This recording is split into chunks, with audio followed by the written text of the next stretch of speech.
Alors, avant de passer au débat, comme je l'ai annoncé en début d'émission, nous aurons la pensée du jour. C'est à la saison des pluies que l'on reconnaît le bon toit. Nous sommes en saison des pluies.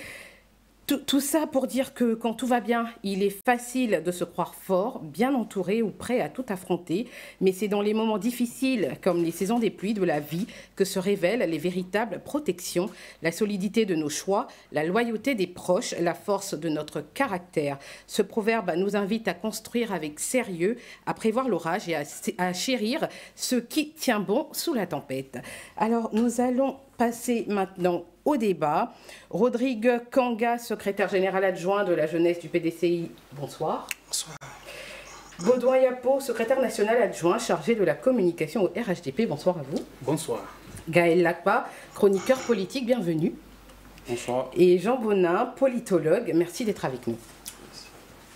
Alors, il a dirigé de grandes entreprises à l'international, il est revenu en politique, a pris les rênes du PDCI RDA et désormais toutes les spéculations vont bon train. Ambition présidentielle, réformateur du vieux parti. Question à vous tous, en un mot, que représente Tidjane Thiam pour vous aujourd'hui, pour chacun de vous? On va commencer par Jean Bonin. Tidjane Thiam, c'est quelqu'un que je connais, avec qui j'ai travaillé, donc dans un cadre hors politique.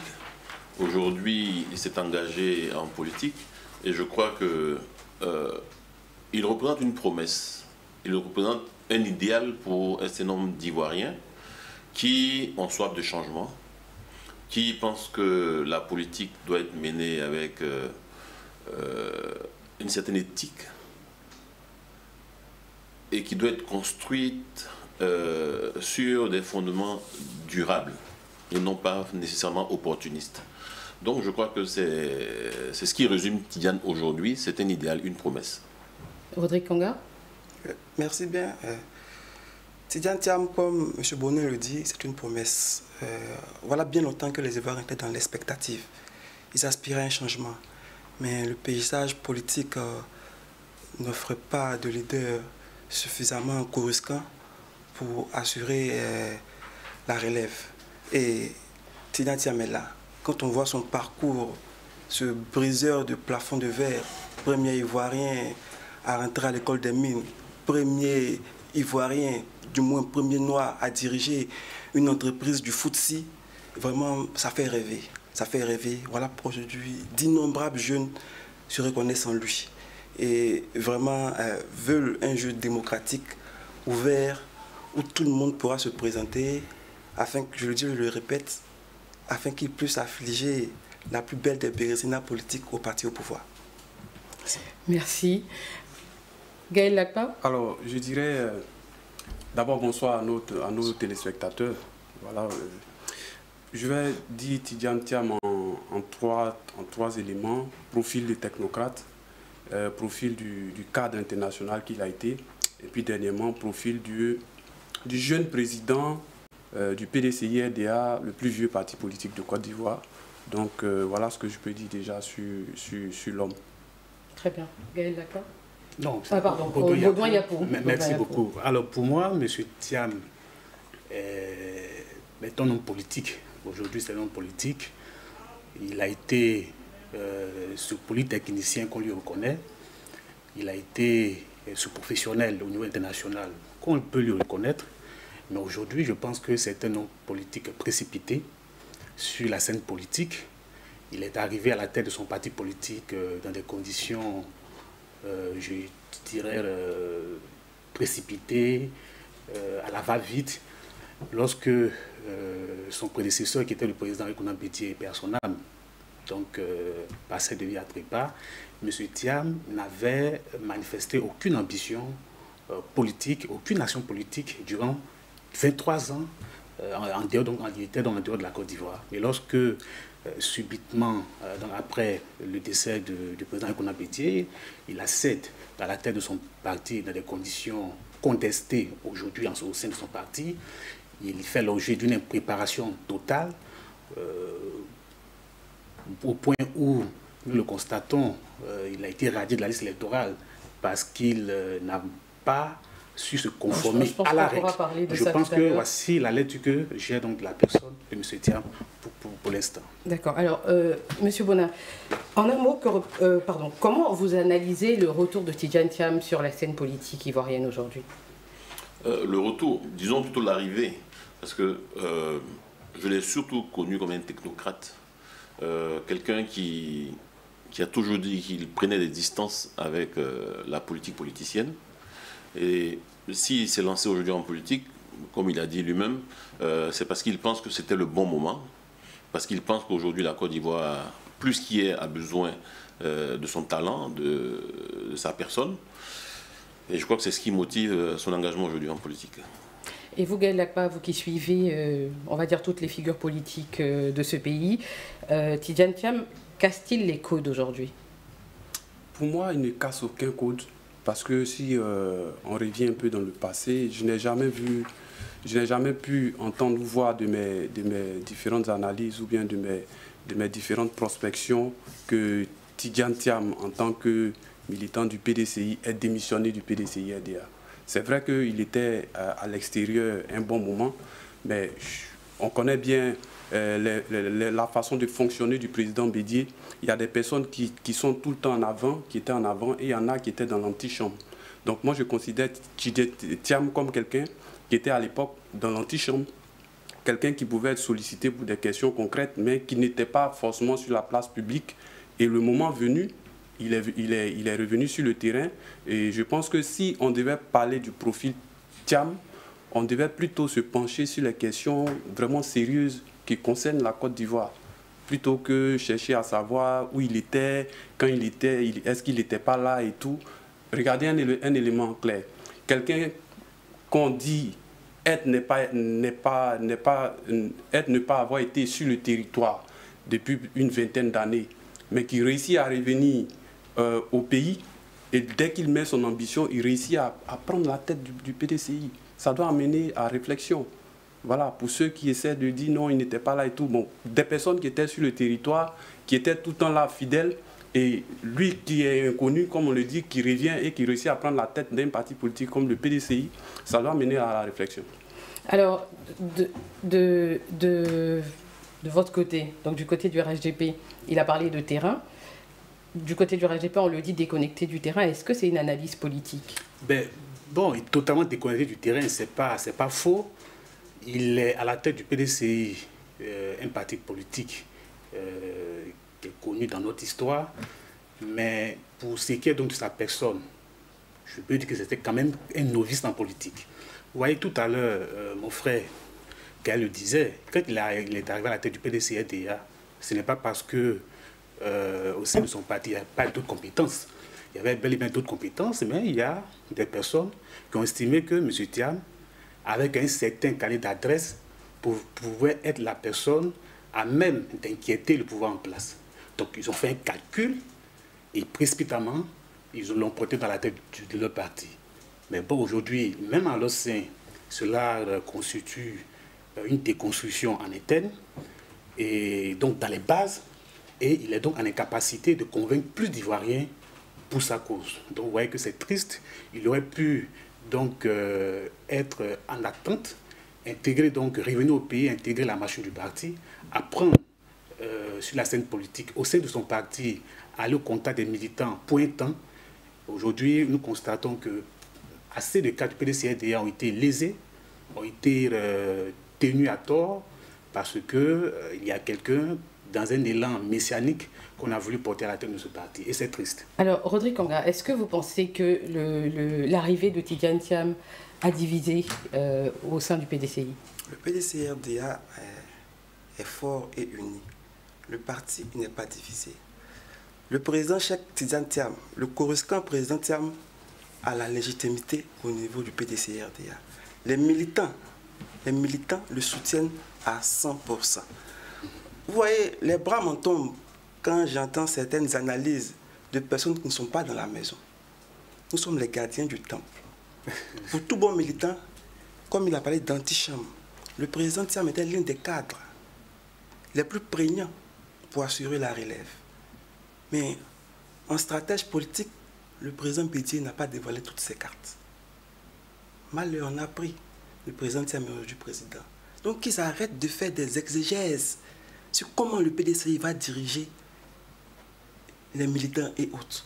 Nous sommes focus. Nous avons déjà gagné le procès contre Dame Valérie Yapo. Présentement, nous appelons à l'union sacrée.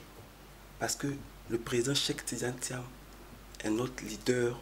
On se met en ordre de bataille derrière lui. Et nous attendons le tocsin pour le porter au pouvoir en octobre 2025. Alors, Jean Bonnat, qu'est-ce que vous pensez de ce qui a été dit là tout de suite? Relativement à la division ou non au sein du PDCI? C'est une vérité, c'est un constat qu'il y a des voix dissonantes au sein du PDCI. C'est le cas de Jean-Louis Billon, c'est le cas de M. Guy Kahuye, certainement d'autres qui sont bien moins connus. C'est un secret de polichinelle, c'est une réalité. En même temps, est-ce qu'il existe un parti où tout le monde fait l'unanimité? C'est pas évident. Je crois que il y a des partis où les gens ont le courage d'affirmer leurs contradictions, et il y a des partis où les gens n'ont pas ce courage-là, alors que en interne, ces contradictions-là existent nécessairement. Et est-ce que vous pensez que Tidiane Thiam peut réussir à fédérer toutes les générations au sein du PDCI? Si on s'en tient aux résultats électoraux, il fédère largement au-delà de la plupart des partis politiques, parce que la première fois, je crois qu'il a été élu à plus de 90%, et là, il est élu pratiquement à près de 100%. Donc, avec de tels scores, on ne peut pas dire qu'il ne fédère pas. Voilà. Et comme le PDCI est un parti qui transcende les générations, on peut dire qu'il fédère au niveau de toutes les générations. Très bien. Et Gaël Lapa, est-ce que l'appareil du parti est réellement derrière lui, selon vous? Je vais répondre directement avant de revenir au thème qui nous réunit ce soir. À votre question, je dirais oui, parce que je vais m'appuyer sur le taux de participation du dernier congrès. C'était 93,2% de taux de participation, et il a remporté avec 99,77%. Donc ça répond clairement à votre question. Voilà. Et je veux recentrer un peu le débat, parce que le thème, c'est quel avenir pour Tidiane Thiam. Il ne faudrait pas qu'on oublie d'où vient le PDCI, RDA. Parce que, soyons honnêtes, nos partis politiques ici souffrent en général d'un problème de démocratie interne. Vous serez d'accord avec moi qu'un parti comme le PPACI, même le RHDP, le PDCI, ont des figures fortes qui sont comme des pères fondateurs, qui ont toujours été à la tête de ces partis-là. Paix à son âme, le président Bédié a été un président assez fort pour le PDCI durant plusieurs années, plus d'une trentaine d'années, je pense bien. Et c'est la même chose pour les autres. Donc, ces présidents-là étant à la tête de ces partis, c'est difficile quand, par exemple, pour le PDCI, le président Bédié, il meurt d'un coup, il n'a même pas été malade sur un long terme pour que les gens se préparent à sa succession. Donc, quand le président Bédié disparaît, on s'est attendu, on pensait presque à une implosion du PDCI, parce qu'effectivement, ce qui guette les autres partis, c'est ce que le PDCI est en train de traverser. Voilà. Et je vais le dire, Thiam, après le premier congrès, a fini par être le président. Il y a eu plusieurs débats internes jusqu'à ce que ce soit malheureusement porté à la justice. Il use encore de stratégie politique pour démissionner, encore réorganiser un autre congrès qui réussit à faire déjouer ses adversaires. Donc c'est dit qu'il a pu montrer sa résilience, il a pu montrer sa capacité à se battre. Et je pense que c'est quelqu'un sur l'échiquier politique dont il ne faut pas négliger la force. Parce que souvent, quand on néglige trop l'adversaire, on finit par être surpris. Justement, en parlant de négligence, Baudouin Yapo, au niveau du RHDP, Tidiane Thiam, ou on va dire le PDCI, est souvent présenté comme un parti affaibli. Est-ce que vous ne pensez pas que Tidiane Thiam a redonné à ce parti-là une renommée au niveau national et même international? Alors je dirais, puisque tout à l'heure j'ai entendu dire qu'il n'y a pas de démocratie interne dans de nombreux partis politiques en Côte d'Ivoire, mais chez le RHDP, il y a ce qu'on appelle la démocratie interne. Il faut juste savoir ce qu'on recherche, il faut juste savoir se donner donc un référent. Je peux dire qu'au sein du PDCRDA, comme il a été le président Yaya Bédié, M. Thiam n'est pas un référent. Parce que quand il y a un référent en qui l'unanimité, l'ensemble des militants croient, mais il n'y a pas de contestation. Il n'y a pas de contestation, il y a plutôt une certaine discipline qui s'observe. Malheureusement, au sein du PDCA-DA, ce n'est pas ce à quoi on assiste. Le parti est aujourd'hui en difficulté, affaibli, et sur le terrain, et l'image que cela donne aujourd'hui à l'international est malheureuse. Alors donc, je pense que M. Thiam constitue aujourd'hui un réel problème au sein du PDCA-DA.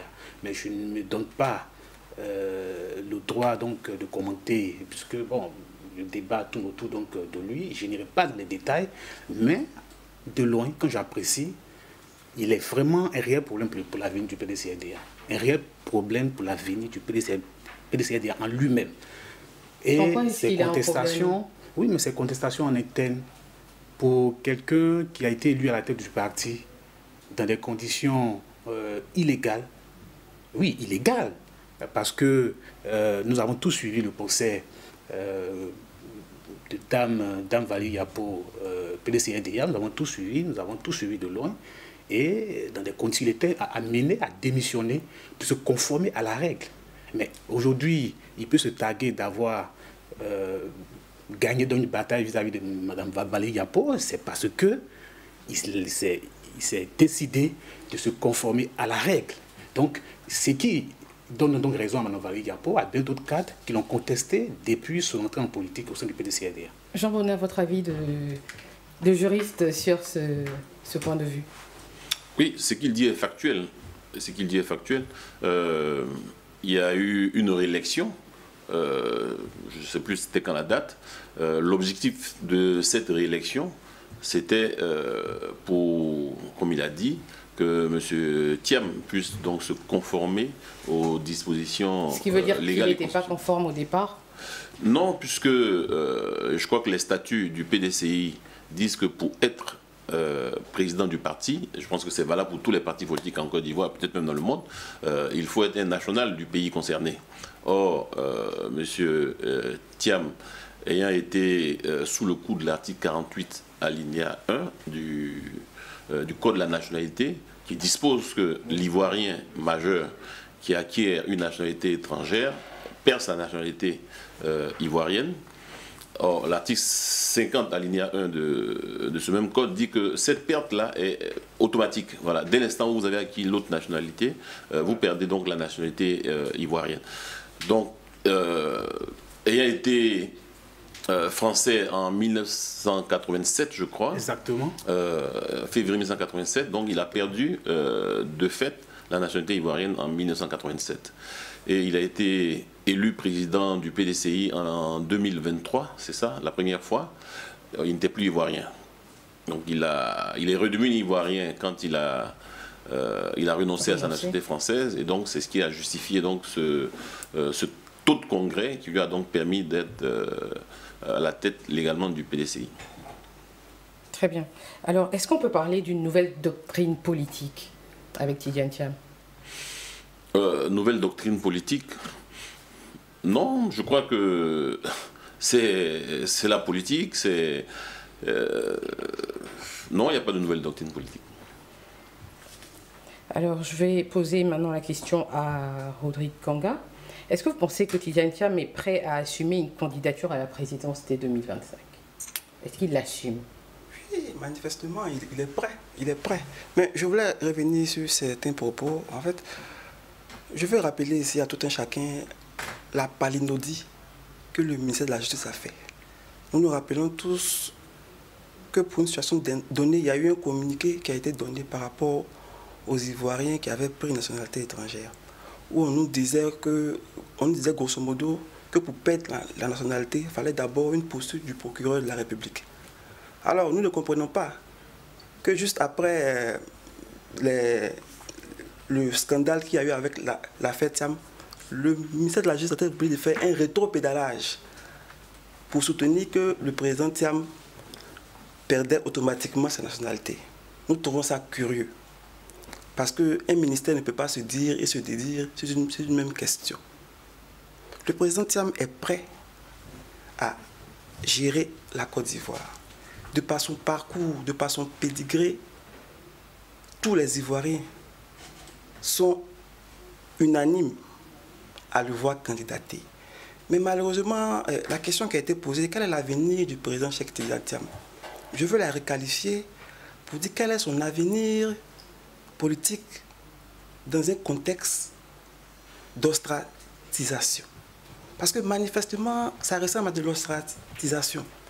M. Thiam, naguère, était cité en exemple par même de grands influenceurs du RHDP, par des apparatchiks du RHDP qui étaient dithyrambiques en parlant de lui. Il était un modèle pour eux. Devenu président du PDCRDA, il est devenu l'ennemi à abattre. Alors, avec la présentation de Rodrigue Kanga, est-ce que vous pensez que Tidiane Thiam est une menace pour le RHDP? Monsieur Thiam ne saurait être une menace pour le RHDP. Le RHDP n'a pas été une menace pour le président. Non, même le président n'a pas été une menace pour le RHDP. Monsieur Thiam ne saurait l'être. Mais je voudrais quand même faire noter, il parle d'ostracisation, certainement d'exclusion, mais il se trompe d'époque. Il se trompe d'époque. Si sous le PDCRDA dans le Konambédié, en 1995, le code électoral a été modifié pour empêcher le candidat à son entrée des candidats en 1995, ils ne sont pas dans une telle situation aujourd'hui. La loi qui aujourd'hui met en difficulté M. Thiam a été votée depuis les années 60. Donc, il subit une loi, il fait croire à l'international que cette loi n'a jamais été appliquée. Elle a été bel et bien appliquée en 2011 par décision du président du Conseil constitutionnel, l'éminent professeur Francis Vaudier. Et il parle donc d'une certaine note du ministère de la Justice. Une note du ministère de la Justice n'est qu'une note, elle ne fait pas une norme juridique.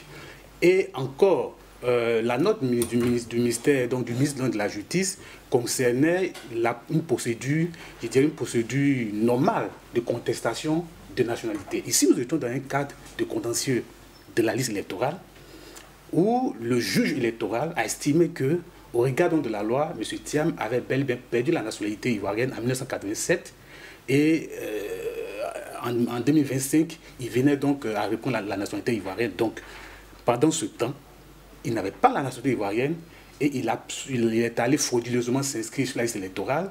Il allait frauduleusement se faire élire à la tête du PDCRDA. Mais c'est ce qu'est la vérité. On va revenir dessus tout à l'heure. On va faire une petite pause. Il n'est pas question d'exclusion contre M. Thiam.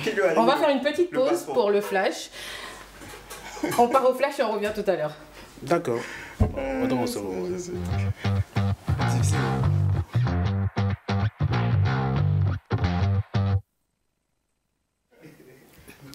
Bonsoir, bienvenue dans ce flash d'information. Ce vendredi 23 mai, le Salon international de l'agriculture et des ressources animales, SARA 2025, a ouvert ses portes au parc des expositions d'Abidjan, en présence du Premier ministre Robert Begré-Mombe et de nombreuses autorités du gouvernement.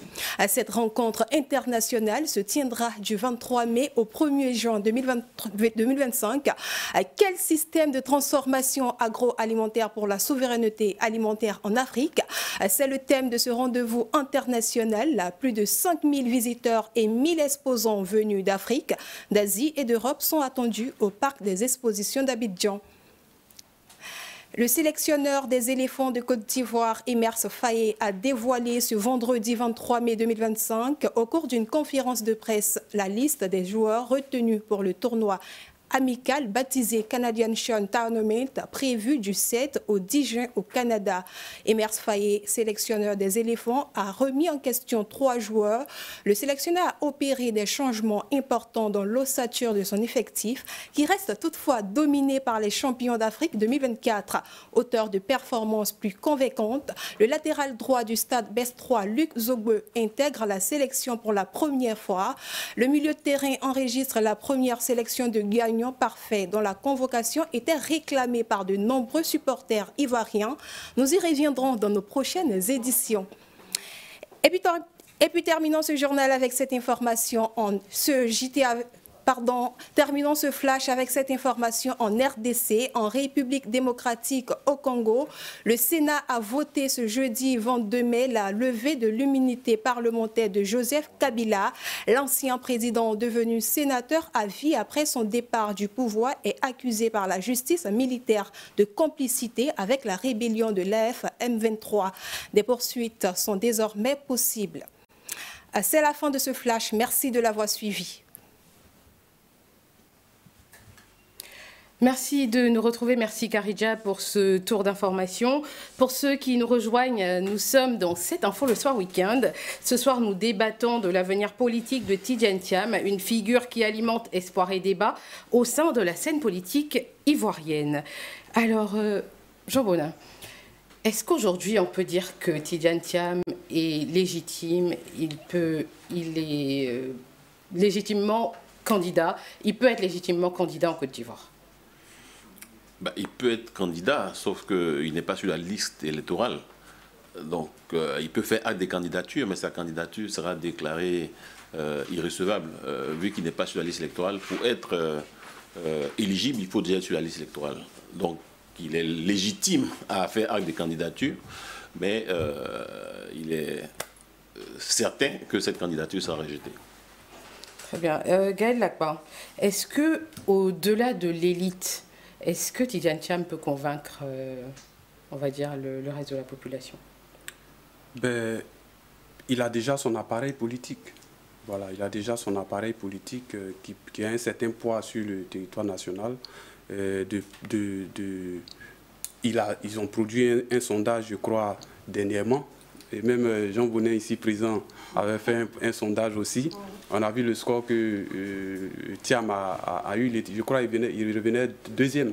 Premier même, voilà. Il revenait premier dans ce sondage. Et sans oublier que lui-même, dans une déclaration, avait déjà dit qu'il avait déjà aussi des statistiques d'un sondage qu'il aurait fait, qui le ramenait vainqueur au deuxième tour. Donc, déjà, si on veut s'appuyer sur ces éléments, oui, c'est possible. Mais j'aimerais revenir sur un élément que Baudouin a abordé tout à l'heure quand je parlais de démocratie interne au sein des partis politiques. Il faut qu'on soit honnête, les partis politiques en Côte d'Ivoire et presque partout en Afrique, c'est la même chose, ne sont pas habitués à la compétition interne. Ce qui fait que ce qui se passe aujourd'hui, qui devient un débat national, qui devait être en réalité un débat interne pour la succession du président Bédié. On devait parler à la justice, comme on l'a vu.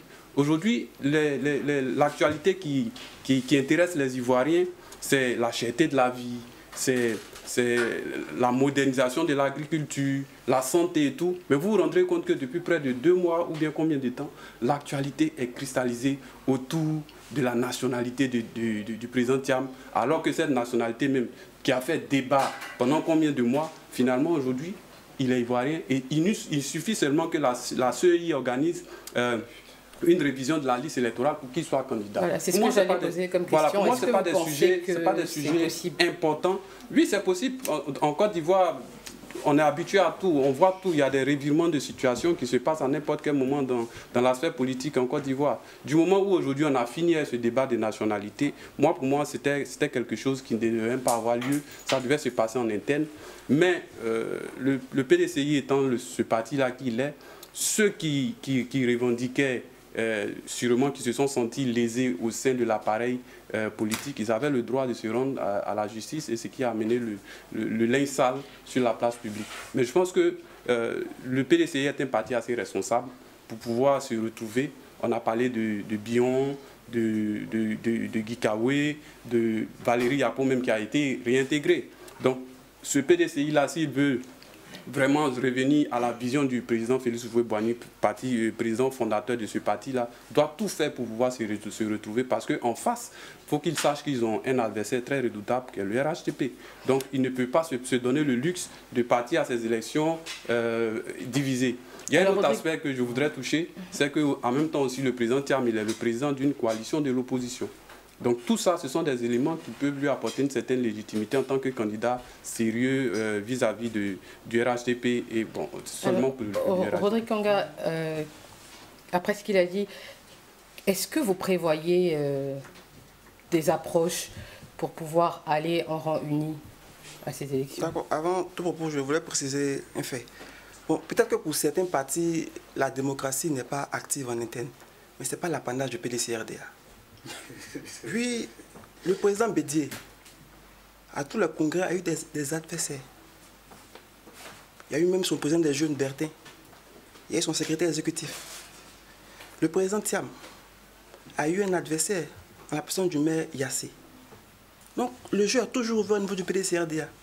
Tout militant se sentant la capacité, la capacité de le faire, il se présente et c'est les militants qui votent. Donc, au PDCRDA, la démocratie a toujours été respectée. J'aimerais rappeler un fait, qu'au niveau de notre parti, du RHDP, le mandat du président a pris fin depuis 2019. Donc, jusqu'à alors, il n'y a pas eu de congrès. Je pense que c'est des sujets qu'on doit mettre sur la place publique. On en parlera sûrement lors d'un prochain débat. Je vais le mettre à l'aise, comme je viens de le dire. Voilà. Je vais le mettre à l'aise. On va le laisser terminer. Oui. D'accord. Donc, à ce niveau-là, on n'a pas de souci. Maintenant, le PDCI est un parti qui a toujours su vraiment se mettre ensemble dans les moments de braise. Et l'épisode juridique de Tam Yapo est derrière nous. Actuellement, nous cherchons à faire l'union sacrée. L'union sacrée. Et nous allons nous réunir, que ce soit tous les cadres un peu en colère. On va se réunir en interne, on va parler, on va créer l'union sacrée et on va aller titiller le RHDP. Je répète encore, à leur infliger la plus grosse bérésina de leur parcours politique. Et les choses se mettent en place, comme il a dit. Les sondages parlent pour le président Thiam. Sûrement qu'ils ont vu tous ces sondages-là. Voilà pourquoi ils veulent l'empêcher à candidater par des plans sur la comète. Mais Tidjane Thiam, un grand stratège, a su couper l'herbe sous le pied de la justice. Nous sommes prêts et nous restons focus. Tidjane Thiam, candidat 2025, victorieux en octobre 2025. Alors, Jean Bonin, si le PDCI réussit à s'unir autour de Tidjane Thiam, est-ce que pour pouvoir aller aux élections, il y a des chances qu'il soit inscrit sur la liste électorale? Est-ce que vous pensez que c'est faisable? Son inscription sur la liste électorale n'est pas liée à la mobilisation autour de sa personne. C'est d'abord une question juridique et judiciaire. Voilà. Donc, pour le moment, il n'est pas sur la liste électorale. La bataille qu'il doit mener aujourd'hui, c'est de trouver les voies et moyens d'être réinscrit sur cette liste électorale-là. Il y a la voie politique. Je crois que le PDCI et un certain nombre de partis politiques demandent un dialogue politique. Ça peut être une des voies, ça peut être également la voie diplomatique. Bon, voilà. Mais au niveau juridique et judiciaire, aujourd'hui, il est acté qu'il n'est pas sur la liste électorale. Maintenant, nous sommes en Afrique et il y a toujours des rebondissements, il y a toujours des compromis, voire même des compromissions pour, comme on dit souvent, arriver à la paix, à la cohésion sociale qui font que, bon, on arrive à piétiner nous-mêmes nos propres lois pour permettre que ce qui était impensable soit. Mais quel est le problème réel avec la nationalité de Tidjane Thiam? Il n'y a pas de problème si on se place d'un strict point de vue juridique. Oui, bien sûr, votre avis juridique. Il y a pas de... l'article 48 dont j'ai parlé tout à l'heure, c'est un article qui date de 1961. Tidjane Thiam a été naturalisé français en 1987. Donc ce n'est pas un fait du RHDP. Il a renoncé à sa nationalité française, je crois que c'était en mars 2025. Donc c'est à partir de 2025 qu'il est redevenu ivoirien. Donc ça non plus, ce n'est pas un fait du RHDP. On est en politique, donc évidemment, chacun essaie de tirer la couverture de son côté pour justifier une situation. Mais moi, d'un strict point de vue juridique, je dis, c'est une loi qui s'applique à tout le monde, qui s'est déjà appliquée en 2011. On a dit que c'était une loi qui était devenue désuète, qui était devenue caduque, mais bon, tant qu'elle n'est pas abrogée, elle est toujours en vigueur. Personnellement, j'ai écrit sur les risques que cette loi-là faisait courir un certain nombre d'Ivoiriens. C'était en 2021.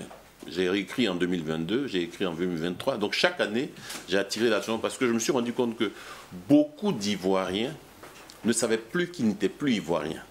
Parce que quand je discute avec des amis qui sont représentants de partis politiques dans certains pays occidentaux, alors que je sais qu'ils ont acquis la nationalité de ces pays-là, je leur dis, attention, normalement, vous ne devez pas être sur la liste électorale. Parce qu'il me dit, mais c'est pas possible, je vais encore avec mon passeport, je n'ai jamais été inquiété. J'ai dit oui, c'est parce que d'abord... Parce qu'ils considèrent qu'ils ont la double nationalité. Voilà, la double nationalité en Côte d'Ivoire n'est possible que quand elle est d'origine.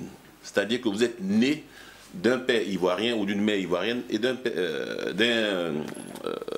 père ou d'une mère étrangère. C'est le cas par exemple de Michel Gbagbo, c'est le cas de Bion ou de Patrick Hachi, voilà, qui n'ont pas acquis une nationalité étrangère. Ils sont nés ivoiriens et étrangers. Voilà. Dans le cas de Tidjane Thiam, d'après ce que ses avocats disent, il serait né français.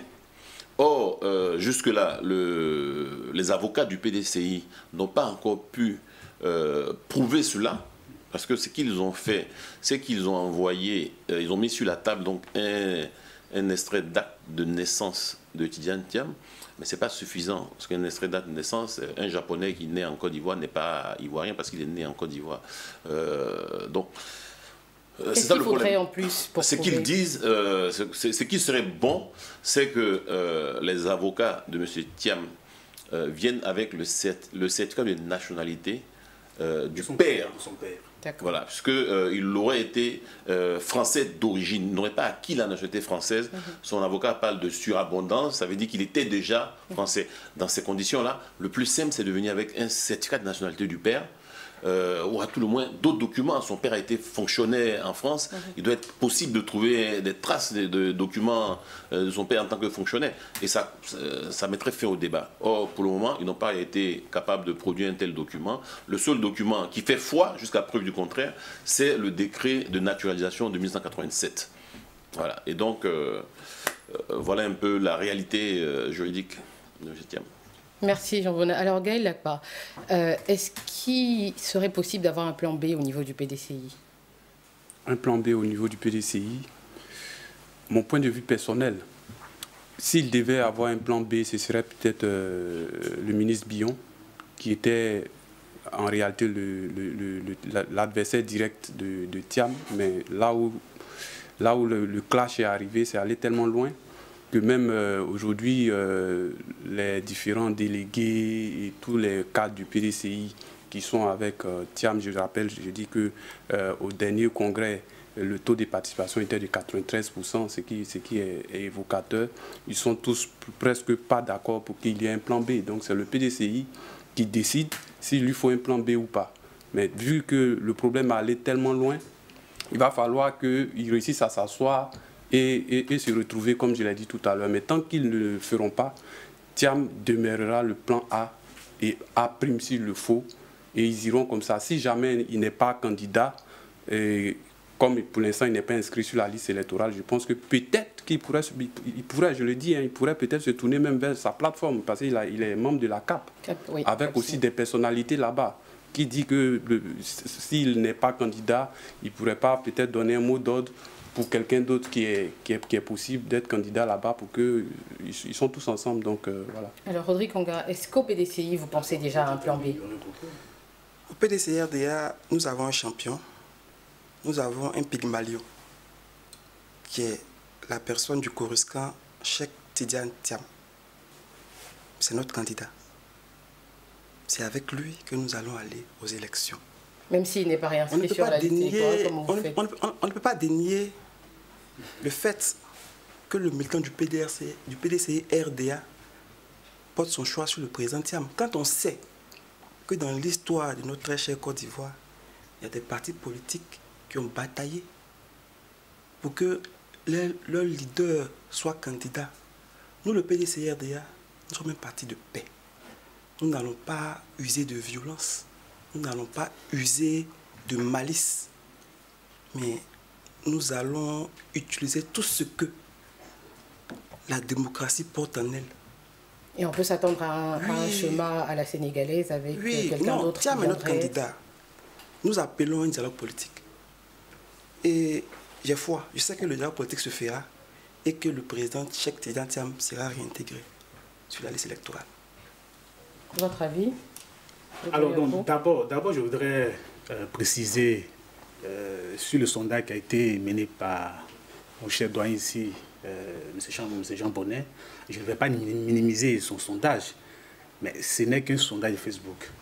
Parce que moi, j'ai appelé ici un parent au village pour demander qui est M. Thiam.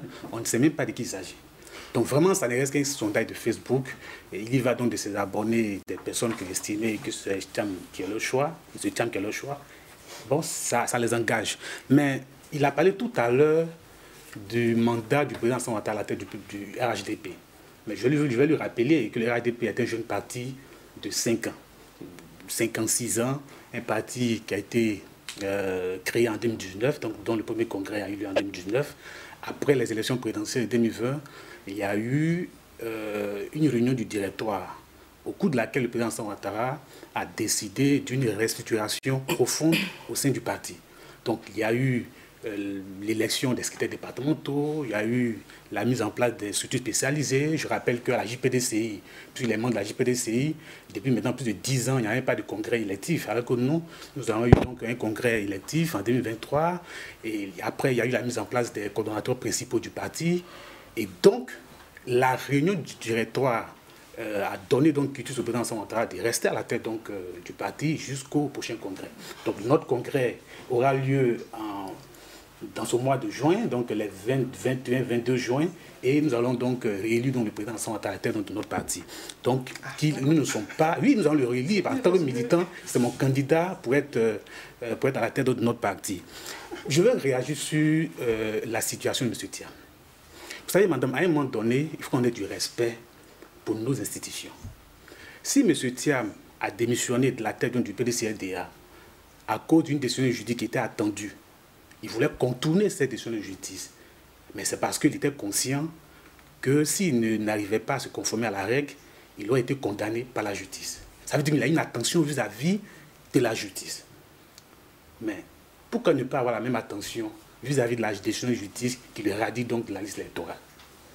Pourquoi M. Thiam doit trouver donc des stratagèmes pour faire de la manipulation, pour servir donc des intoxications à l'homme militant, alors qu'il est bien conscient qu'il n'est pas sur la liste électorale, qu'il ne peut donc être éligible. Mais il n'y aura pas de RLE, madame, parce que le processus électoral est irréversible. Depuis novembre 2024, il y a eu une RLE qui a été organisée en lien avec l'ensemble des partis politiques. Parce que l'ensemble des partis politiques ont convenu donc la tenue de cette RLE en 2024 et elle va chuter. Donc la fin de cette RLE, de ce processus de révision de la liste électorale, va chuter en fin juin 2025. Là. Juillet, nous avons les parrainages. Août, nous avons le dépôt des candidatures des candidats. Septembre, nous avons la validation des candidatures par le Conseil constitutionnel. Et en octobre, nous sommes en campagne.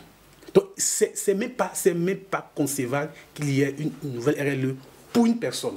Parce que les jeunes majeurs dont on parle, ils ont eu le privilège d'être inscrits à moins de 18 ans, donc à 17 ans, parce que les partis politiques étaient d'accord. Donc il n'y aura pas de nouvelle RLE et nous sommes déjà en marche pour les élections présidentielles. Soit ils choisissent un autre candidat, soit ils attendent vraiment 2030, parce que nous sommes prêts pour aller à ces élections. Jean Bonnet a dit qu'il y a plusieurs chemins qui peuvent se dessiner, on verra bien, l'avenir nous le dira.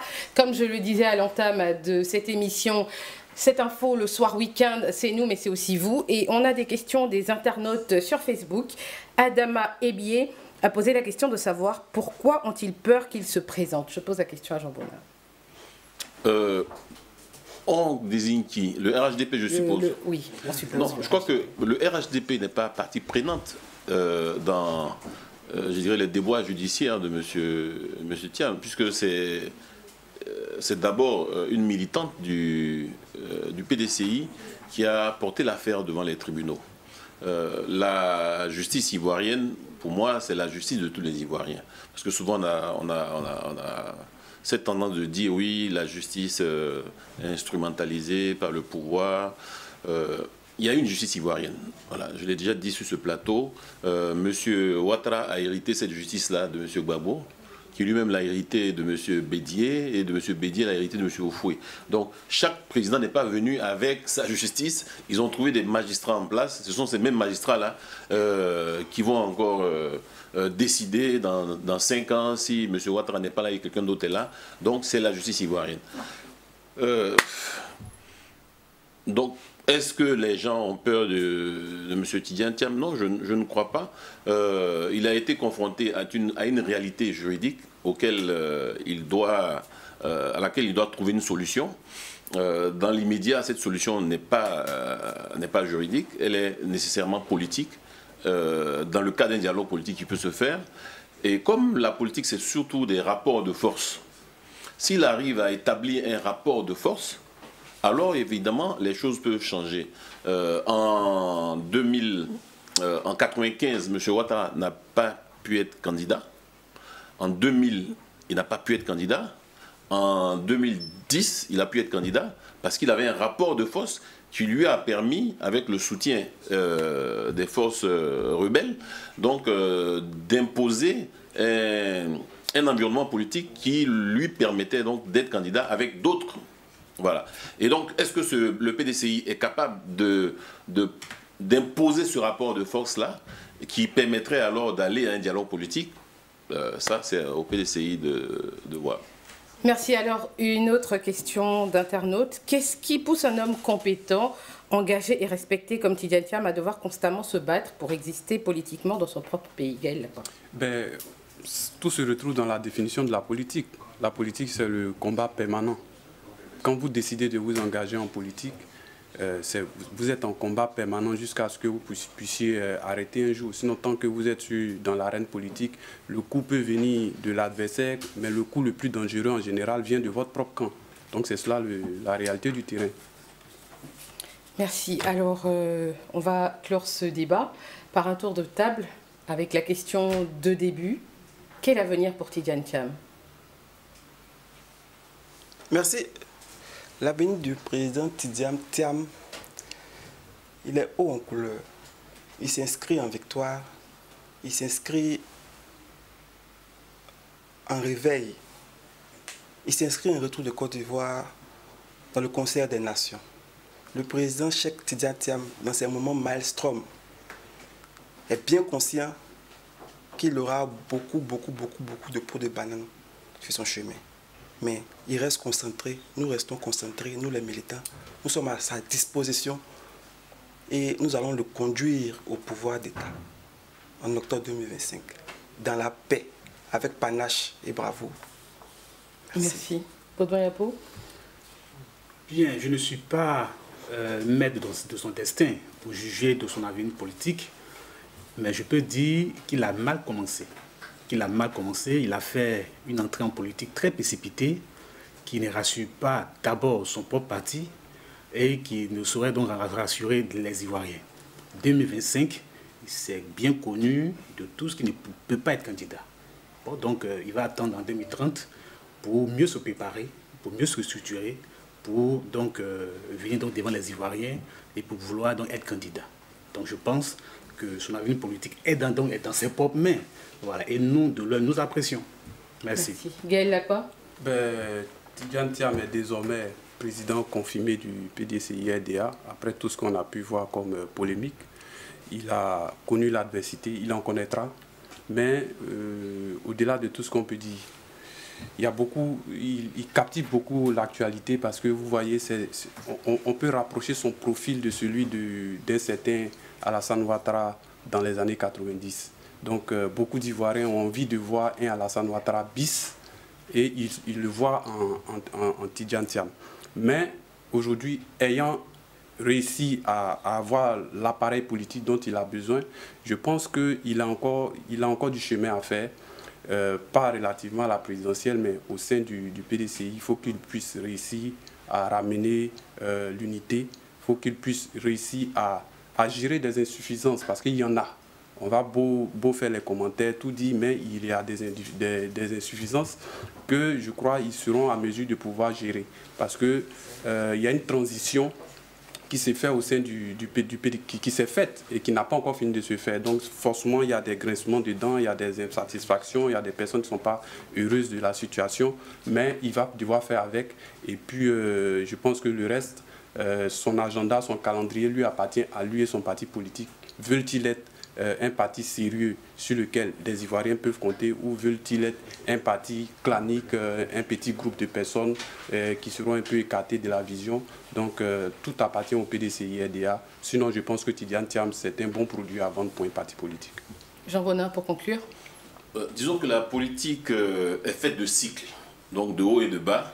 Aujourd'hui, M. Thiam se bat pour être réinscrit sur la liste électorale avant la présidentielle de 2025. C'est une bataille légitime, c'est tout à fait normal parce que beaucoup de militants de son parti, et même au-delà, voient en lui quelqu'un de compétent, d'intègre et qui peut apporter un changement. Mais la réalité factuelle, c'est que l'important pour lui aujourd'hui, ce n'est pas de figurer sur un bulletin de vote. Le plus important de mon point de vue, c'est d'occuper l'espace politique, l'espace moral, de rester une voix crédible et de bâtir sur la durée. Et s'il garde ces constances-là, je pense qu'en 2030, il faudra nécessairement compter avec lui. 2025. Alors merci beaucoup. Merci beaucoup Jean Bonin, merci Gaël Lakpa, merci Baudouin Yapo, merci Rodrigue Kanga, merci pour ces échanges. Place maintenant au JT avec Karija Sidibé qui reçoit Boris Anselme Takoué, écrivain. Il sera en spectacle dimanche 25 mai. Vous aurez les détails dans un instant.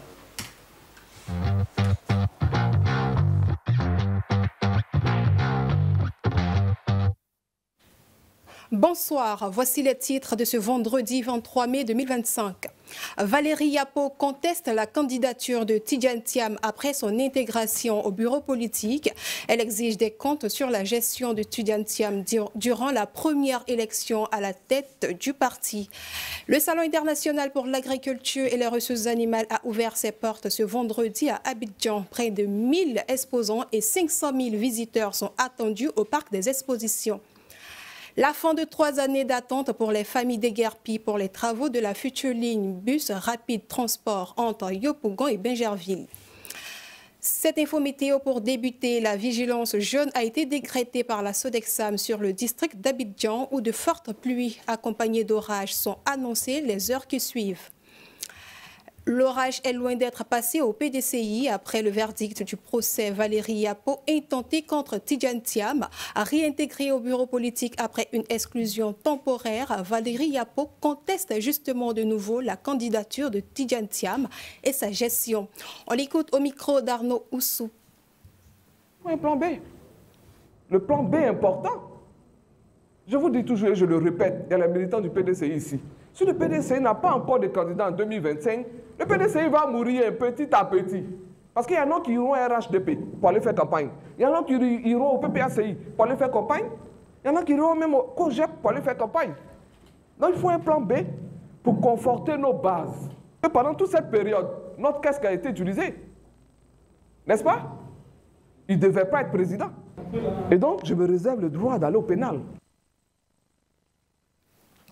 Abidjan accueille le Salon international de l'agriculture et des ressources animales d'Abidjan.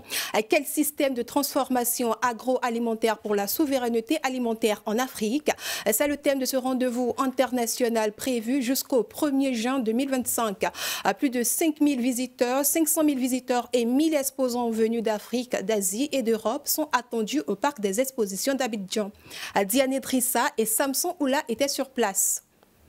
Cette année, la République populaire de Chine est le pays invité d'honneur. Une présence forte qui illustre le partenariat croissant entre la Chine et l'Afrique dans le domaine de l'agro-industriel. Malgré ces performances du secteur agricole, des défis restent à relever, notamment celui de la souveraineté alimentaire. C'est pourquoi, pour 7e édition du SARA, le thème central retenu est quel système de transformation agroalimentaire pour la souveraineté alimentaire en Afrique.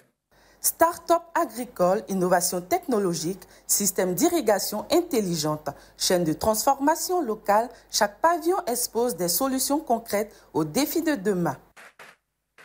C'est une occasion qui nous est offerte et le président nous a demandé cela pour rendre hommage à nos valeureux et vaillants agriculteurs, à nos braves éleveurs, à nos courageux producteurs de ressources halieutiques ici présents.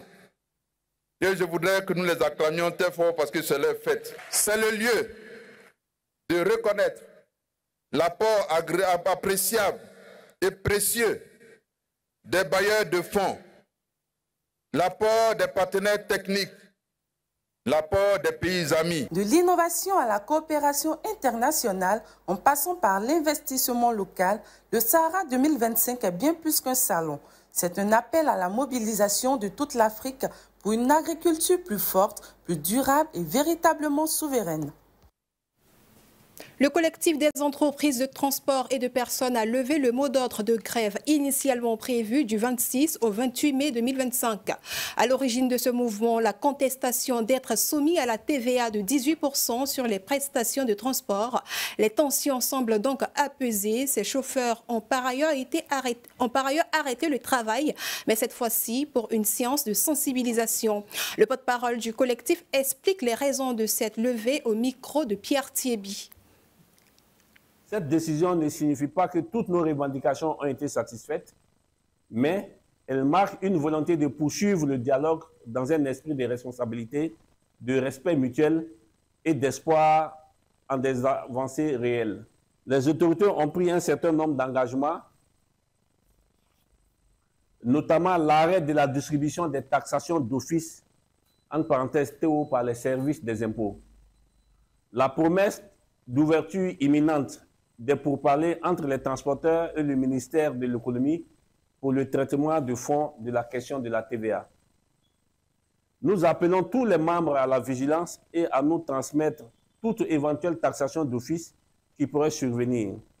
Nous restons mobilisés car notre mobilisation a déjà porté ses fruits et nous savons désormais que nous pouvons compter les uns sur les autres.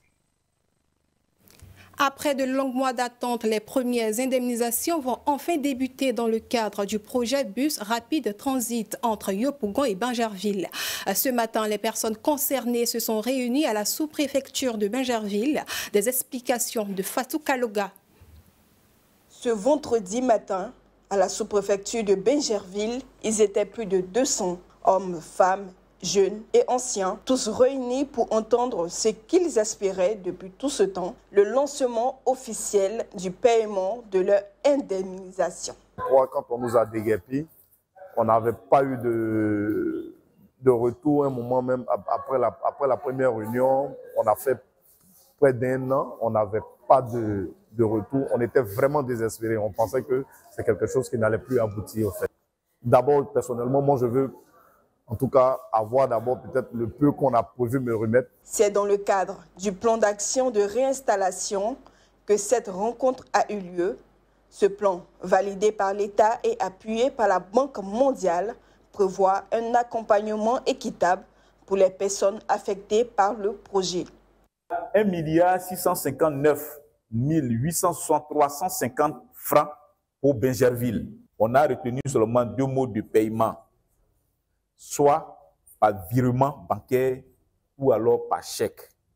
Le paiement va se dérouler les jours ouvrés de façon continue, du 28 mai au 4 juin. Deux structures sont à pied d'œuvre, le comité de suivi et la cellule d'exécution du plan d'action de réinstallation. Leur mission, veiller à ce que les indemnisations se fassent dans la transparence. Pour les habitants, cette étape n'est pas qu'un geste administratif, c'est une réparation morale, un début de justice après des mois d'attente et de sacrifices. Je suis vraiment contente parce que, mine de rien, pour venir à Bingerville, même il n'y a pas de route. Maintenant, si l'État a décidé de faire ça pour nous, en tout cas, je suis contente. Et puis encore, l'État ne va pas nous laisser comme ça. Il va nous donner un petit truc à se relancer dans nos affaires. On peut même aller ailleurs, chercher au moins une petite place pour faire nos activités. Mais dans ce vaste chantier, les voix de Fekese rappellent que chaque ligne de bus construite passe d'abord par des histoires humaines. À page internationale dans ce journal, en République démocratique du Congo, le Sénat a voté ce jeudi 22 mai 2025 dans la soirée à une large majorité la levée des indemnités de l'ancien président Joseph Kabila. Il a été accusé par la justice militaire de complicité avec la rébellion de l'AFC M23 qui a pris le contrôle de plusieurs zones de l'Est du pays. À présent, notre page invitée dans ce journal, nous recevons Boris Anselme Takoué. Il est écrivain et auteur du livre Soulagement. Bienvenue sur notre plateau, Boris. Merci beaucoup, c'est moi qui vous remercie plutôt. Merci. Alors, vous célébrez 10 ans de carrière avec un spectacle dédicace. Pourquoi ce choix ? Qu'il me soit permis très respectueusement de compléter votre question en disant pourquoi un spectacle dédié aux femmes africaines. Et je réponds pour dire que nombreuses parmi elles, c'est la mer à boire pour nombreuses parmi elles dans nos ménages et les causes sont légion. Une femme qui n'enfante pas, c'est pire. Une femme qui ne travaille pas, c'est grave. Donc c'est pour leur rendre hommage en quelque sorte que j'ai décidé pour me célébrer de leur offrir ce spectacle et pour leur dire merci pour tout ce qu'elles font pour notre société. Alors, Soulagement, c'est bien le titre de votre œuvre. Doit-on conclure que vos 10 ans de carrière se résument à un soulagement, effectivement ? À quel niveau? Sur le plan de ma présence sur la scène littéraire en Côte d'Ivoire, j'allais dire oui. Oui, parce que cette très belle présence de mes lecteurs à chaque parution de mes livres et à chacune de mes dédicaces témoigne que je n'écris pas des navets. Donc c'est rassurant pour moi, l'écrivain qui construit des vies, de savoir que il est accompagné par un public qui sait ce qu'il veut. Et donc ça me rassure du point de vue de mon lectorat. Et donc à partir de là, je me dis, je comprends maintenant ce que mes lecteurs demandent en termes de livres. Les Ivoiriens lisent. Il faut maintenant arrêter de dire ça et là que les Ivoiriens ne lisent pas. En le disant, c'est la Côte d'Ivoire qu'on vend négativement. Vous avez vu comment les Ivoiriens ont répondu, par exemple, à la dernière édition du Salon international du livre d'Abidjan. C'est la preuve que nous lisons. Le commissaire général du SILA et son équipe font un très beau travail. Il faut reconnaître, il faut les féliciter. Il faut reconnaître que les Ivoiriens lisent et les Ivoiriens lisent. Il faut juste leur donner de quoi lire, de quoi les servir. Et puis, ils vont avoir de l'appétit pour se plonger dans nos livres de réflexion que nous arrivons à commettre ça et là. Donc, les Ivoiriens lisent. Il faut qu'on arrête de dire que les Ivoiriens ne lisent pas. On salit le nom de notre pays, la Côte d'Ivoire, qui n'en a pas besoin. Donc, les Ivoiriens lisent effectivement les productions littéraires des différents auteurs de ce pays, n'est-ce pas? Exactement. Alors, quel est le programme de la soirée prévue pour le 25 mai à 16h au Palais de la Culture? Très bien. Alors, j'ai décidé de proposer cette touche particulière qui sera le mariage entre le théâtre et le slam pour voir ce que ça va donner. Et effectivement, ça va donner un spectacle inédit parce que quand je vois ce que les acteurs et moi avons préparé depuis un mois et une semaine, le public qui se déplacera pour venir voir ce spectacle n'aura plus envie d'aller à la maison, je suis sûr, après ce spectacle. Et pourtant, il faut bien y aller pour se reposer. Donc, je profite de votre antenne pour inviter tout le monde, même si vous n'avez pas pris vos tickets, mais le jour J, vous pouvez vous procurer le ticket d'entrée et venir regarder ce spectacle que nous avons pris plaisir à préparer et à vous offrir. D'accord. Merci d'avoir répondu à nos questions, Boris Anselme. Merci d'avoir suivi ce journal. On retrouve même pour la suite de cette info le soir, le week-end. Merci Karidja Sidibé, merci aussi à Boris Anselme. On espère qu'on aura nos invitations pour le spectacle. Alors on passe maintenant à l'image de la semaine. Cette image nous montre l'éboulement à Atekoubé qui a coûté la vie à 6 personnes. Alors c'est une image qui nous rappelle la fragilité de certaines vies face aux forces de la nature. Pensée émue aux victimes et à leurs familles. Après cette image, on va s'intéresser maintenant à notre bien-être au quotidien. Et pour ça, nous sommes en compagnie de Rahima Diabaté. Bonsoir Rahima. Bonsoir, Mam. Alors, le sujet aujourd'hui, c'est l'attiéké, les bienfaits de l'attiéké. Effectivement, les bienfaits nutritionnels de l'attiéké. Alors, l'attiéké, qu'est-ce que c'est? C'est un mets traditionnel ivoirien fait à base de manioc fermenté, granulé et cuit à la vapeur. Alors, l'attiéké ressemble à ce qu'on appelle du couscous. Oui, le couscous. Et c'est aussi surnommé le couscous ivoirien. L'attiéké, au fil des années, a réussi à sortir de la Côte d'Ivoire parce qu'on retrouve l'attiéké au-delà des frontières ivoiriennes. On va retrouver l'attiéké dans plein de pays africains et même en Europe et en Amérique du Nord. Et le 4 décembre 2024, l'attiéké a été inscrit au patrimoine culturel immatériel de l'UNESCO. Alors, c'est une fierté. J'ai apporté de l'attiéké. Oui, je vois ça. Il n'y a pas l'accompagnement, malheureusement. Oh non, il n'y a pas de poisson, il n'y a pas d'oignon, il n'y a pas de piment, il n'y a pas de crudité. Mais c'est toujours bien de consommer l'attiéké avec tous ces éléments-là. D'accord, donc on peut manger de l'attiéké sans rien, sans ajout. Sans ajout, oui, mais il y a moins de vertus. Alors qu'avec plus l'oignon, le piment, le poisson, il y a plus de vertus. Alors l'attiéké qui a un goût très unique et en plus de ce goût, alors l'attiéké a vraiment des vertus quand on l'associe à des éléments plutôt bénéfiques, l'oignon, tomate et tout. Alors venons aux bienfaits de l'attiéké. L'attiéké est pauvre en gluten. Le gluten, c'est un élément, c'est un ensemble de protéines qu'on va retrouver dans des céréales telles que le blé, l'avoine. Et si vous suivez un régime sans gluten, alors consommez beaucoup d'attiéké. L'attiéké aussi est riche en potassium, en magnésium, en calcium, en vitamines B et C, sans oublier en zinc, en manganèse plutôt. Donc sa teneur en potassium aide à réguler la pression artérielle. Et dans l'attiéké, on a des fibres et de l'amidon. Ces amidons et ces fibres vont plutôt être bénéfiques pour les personnes qui souffrent, on va dire... Oh oui, tu peux regarder. Voilà. Très bien. Tu peux même goûter ça donne si envie, tu veux. Hein. Oui, ça donne envie, tu peux goûter. Tu peux je ne vais pas me faire prier. Non, il n'y a pas de souci, tu peux goûter. Et comment tu trouves? C'est plutôt aigre? Non, c'est bon. Ça, c'est bon. En général, l'attiéké, je pense, le bon attiéké n'est pas aigre. Non, mais tous les attiékés sont bons. En fait, on va dire que c'est aigre en raison de la fermentation. Hélène, tu peux goûter, hein? C'est le volet fermentation qui rend l'attiéké aigre. Merci. Ah, tu ne goûtes pas? Si. Alors, l'invité de Beckett, accordéoniste, un peu d'attiéké.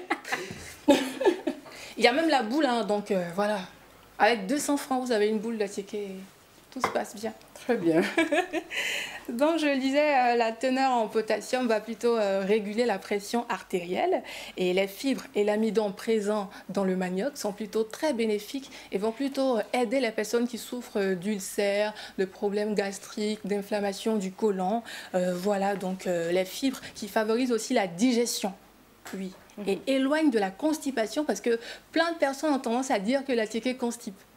Ah oui. D'accord. Ah oui. C'est la grosse découverte. En même temps, l'attiéké est riche en glucides, on va dire 95%. C'est un booster, il donne de l'énergie, il évite votre corps d'être plutôt fatigué. Donc si vous êtes un sportif, un travailleur, consommez de l'attiéké. Mais attention à consommer avec modération si vous êtes une personne diabétique, oui, et si vous surveillez votre poids. Mais en même temps, à ne pas consommer aussi avec trop d'huile, pas trop gras. L'excès nuit, bien évidemment. Effectivement. Merci Raïma. Merci Mam.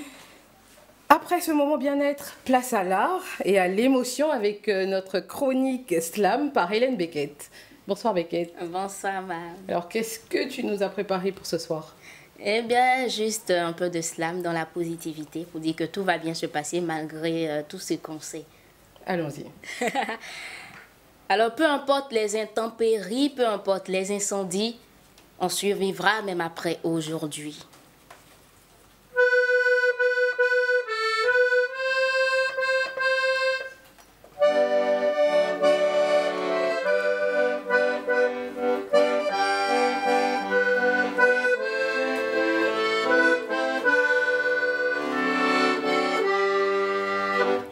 Le phénix renaît de ses cendres, la Côte d'Ivoire de sa descendance. Elle est le carrefour de tout parcours accompli, comme une terre promise, même de ceux qui ne s'appellent pas Moïse. Les torts de nos différences sont nos raisons du vivre ensemble. Entre valeur, exil, labeur, le prix de la vie, malgré le réalisme de l'enfer, nos ancêtres ont construit ce bout de paradis. Alors, être ivoirien, ce n'est pas naître au pays ou à l'extérieur. Non, c'est d'avoir du cœur au point de tondre même au manchot les mains. Car sans avoir les mêmes contes et légendes, ici on partage la même histoire. Ce qui compte et nous rend grands, c'est l'acceptation de l'autre chez soi. Ce qui compte et nous rend grands, c'est l'acceptation de l'autre chez soi.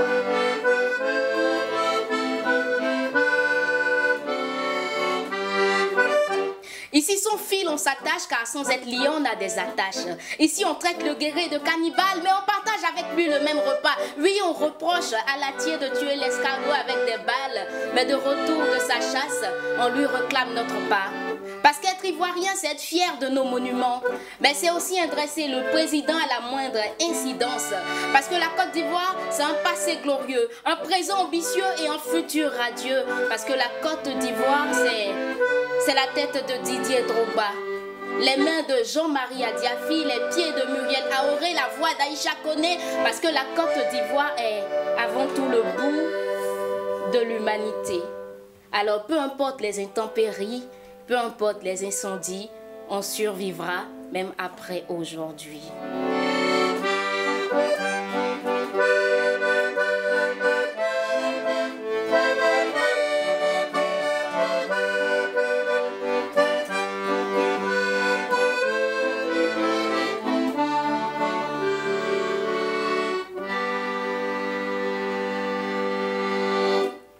Merci Hélène Beckett, merci. Alors on ne pouvait mieux résumer l'actualité de la semaine en slam et en musique.